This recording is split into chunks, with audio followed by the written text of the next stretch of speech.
నమస్తే కిరణ్ టీవీ భక్తి ప్రేక్షకులకు స్వాగతం. ప్రస్తుతం మనతో పాటు ఉన్నారు ప్రముఖ ఆధ్యాత్మికవేత్త వాస్తు పండితులు జేఎస్ శాస్త్రి గారు. గురుగారు నమస్తే.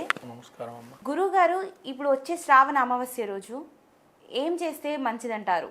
ఆ రోజు చేయవలసిన పనులు ఏంటి, ఆ రోజు పాటించాల్సిన విధి విధానాలు ఏంటి, ఆ రోజు చేసుకోవాల్సిన పూజలు ఏంటి, ఏం చేస్తే మంచి ఫలితాలు వస్తాయని మీ మాటల్లో మాకు చెప్పండి గురుగారు. శ్రీ గురుభ్యో నమ. శ్రీ మహాగణాధిపతి నమ. శ్రీ మహాసరస్వత్యై నమ. హరి ఓం. శ్రీమాత్రే నమ.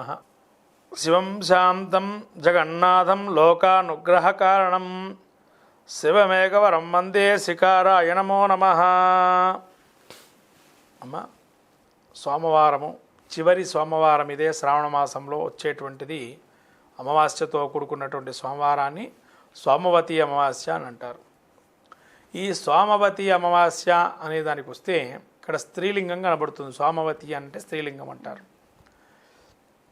స్త్రీలింగం అంటే ఏంటంటమ్మా, ఇక్కడ సోమవారం అనేది మనకు సంతాన జాతక చక్రంలో చంద్రుడి యొక్క స్థితిని బట్టి స్త్రీ జాతకంలో స్త్రీ కనుక పుట్టేటట్లయితే, చంద్రుడు ఉన్నట్లయితే స్త్రీ పుడుతుంది అని చెప్పడానికి అవకాశాలు ఉన్నాయి.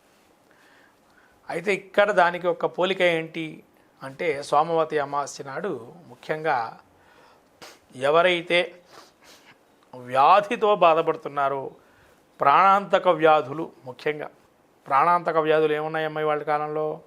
క్యాన్సరు, క్షయ, ఇంకా అనేక వ్యాధులు, వైరస్లు అనేక వస్తున్నాయి. వీటి నుంచి బయటపడడానికి ఈ సోమవతి అమావాస్య చాలా తోడ్పడుతుంది. ఎందుకంటే సమస్యలు ఉన్న వారికైనా, దీర్ఘకాలిక అనారోగ్య సమస్య ఉన్న వాళ్ళకి బాగా ఉపయోగపడేది. ఎందుకంటే ఆరోగ్యవంతులను చేయడానికి ఒక సోమవతి అమావాస్య చాలా ఉపకరిస్తుంది. ఎలా అని అంటే, ఇక్కడ చంద్రుడు కూడా తన పక్షపాత ధోరణితో ఎప్పుడైతే రోహిణి నక్షత్రాన్ని అతిగా ఎప్పుడైతే మనకు శాపం కలిగిందో చంద్రుడికి, ఈ యొక్క వ్యాధి వచ్చి మొత్తం పీడితమై ఉన్నాడో క్షయవ్యాధితో చంద్రుడు, అదే మన సోమవతి అమావాస్య. సౌరాష్ట్రే సోమనాథం అనే పేరు ఉన్నది. అంటే సోమనాథ క్షేత్రంలో సాక్షాత్తు చంద్రుడే ప్రతిష్ఠ చేసినటువంటి లింగం అది. అంటే తన వ్యాధి పోగొట్టుకోవడానికి సోమవారం రోజు ప్రతిష్ఠ చేసి ఆ వారానికి అధిపతి అయ్యి శివుణ్ణి ఆరాధన చేయటంతో అక్కడ ఆయన 16 కాంతులతో పౌర్ణమి తిథి, మళ్ళీ 16 కాంతులతో అమావాస్య తిథికి ఎన్నుకోబడ్డాడు. అలాంటి మహత్తర క్షేత్రమే సోమనాథ క్షేత్రం. అందుకని సోమనాథ క్షేత్రం గురించి విశేషంగా ఈ యొక్క అమావాస్య రోజు చెప్పుకోవాలి. ఎందుకంటే సముద్ర స్నానం అనేది చాలా ప్రధానమైంది ఈ సోమవతి అమావాస్య రోజు. ఎవరైతే సముద్ర స్నానం కానీ నదీ స్నానం చేస్తారో వాళ్ళకి వ్యాధులు అనేవి రావు అని చెప్పనంటారు. నదీ స్నానం చేసినా, సముద్ర స్నానం చేసినా. అట్లాగే ఈ సోమవతి అమావాస్య రోజు ఎవరైతే శివుడికి ఉసిరిక పొట్టుతోని కానీ అభిషేకం చేసినా మళ్ళీ ఆరోగ్యవంతులు కావటానికి, తర్వాత ఎవరైతే మనకు మూలికలు కొన్ని ఉంటాయి, ఈ తిప్పతీగ అటువంటివి, అటు మూట కట్టేసి వాటి నీళ్ళల్లో అభిషేకం చేయడం కూడా అదొక ఆరోగ్య ఉపకరణము. అది కాకుండా ఇంకా ఏమన్నా చేయొచ్చు ఆరోగ్యపరంగా అంటే, మనము ఆ రోజు ఎర్రగంధం ఉంటుంది కదా, ఎర్రగంధం నీళ్లతో అభిషేకం చేసినా కానీ శివుడికి ఖచ్చితంగా ఆరోగ్యం అనేది వస్తుంది. ఇది కాకుండా ఇంకా ఏమైనా చేయగలుగుతామా సోమవతి అమావాస్య రోజు అని అంటే, సోమవతి అమావాస్య రోజు పెద్దలకి స్వయం పాకదానం ఇవ్వడం చాలా విశేషం. ఎందుకంటే మఘా నక్షత్రం ఆ రోజు సోమవారం రోజు ఉంది. అది పితృనక్షత్రం. ఈ పితృనక్షత్రం ఎప్పుడైతే ఆ రోజంతా వ్యాప్తి చెందిందో పితృదేవతానుగ్రహం, కొంతమంది చెప్తుంటా పితృదోషాలు ఉంటాయని చెప్పి, ఆ పితృదోష నివారణ చర్యల్లో ఈ మఘా నక్షత్రం సోమవారం కూడా చాలా విశేషంగా చెందబడింది.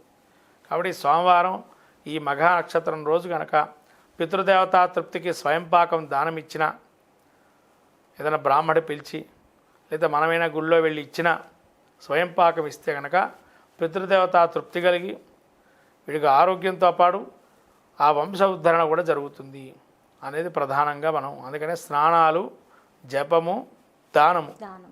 ఇవి నదీ తీరం, సముద్ర తీరంలో చేస్తే మంచిది.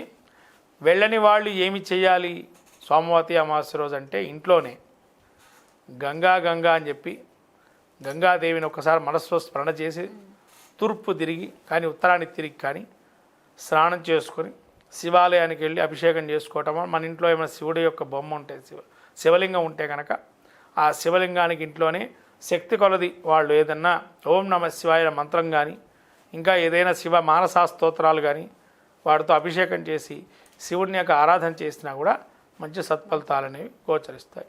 ఇది సోమవతి యొక్క అమావాస్య విశేషమైన గుణగణమ్మ.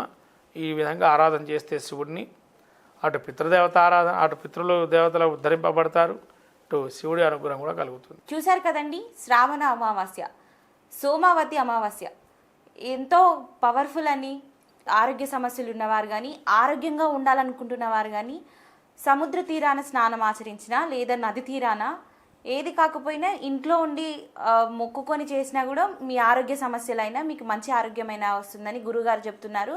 గురుగారు చెప్పినట్టుగానే గురుగారు చెప్పింది పాటించి మంచి ఆరోగ్యాన్ని మీ సొంతం చేసుకోండి.